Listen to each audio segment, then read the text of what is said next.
There's a story about a kane ilio, a dog beast that haunts Kauai Church. And on Glenn's tours, he used to say that people driving by the church at 3 o'clock in the morning would sometimes see the church lights on, hear a chorus singing. Police would show up and nothing was there. But the other thing they would see is the shadow of a huge dog on the roof of the church that looked to be about the size of a baby elephant, and it had red glowing eyes.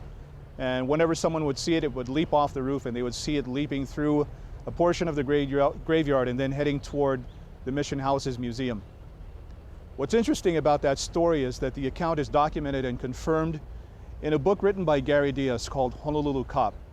It's an account where himself and 12 other police officers are walking through the cemetery with the caretaker that night, Uncle Bubba, and Sonatrol has called to say that there's someone in the basketball court, in the gym, and they can hear claws on the new clay court.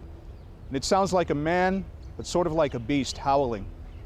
And so in the account, the police arrive to the front door of this gymnasium on the grounds of Kauai Church. Gary Diaz says one of the police officers in front of him suddenly drops to his knees and starts praying.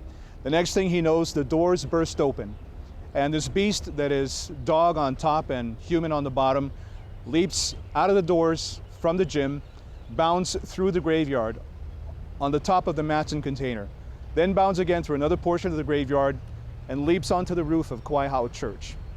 It then becomes this huge, shadowy, dog-like figure with red glowing eyes. It looks at them for a second and then leaps onto King Street, and they don't see it again.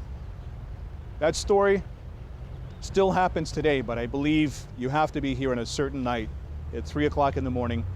And it could be on the night these men and other people, when they've seen this dog creature, might have been on the night when there is no moon, which also happens to be the night of the night marchers.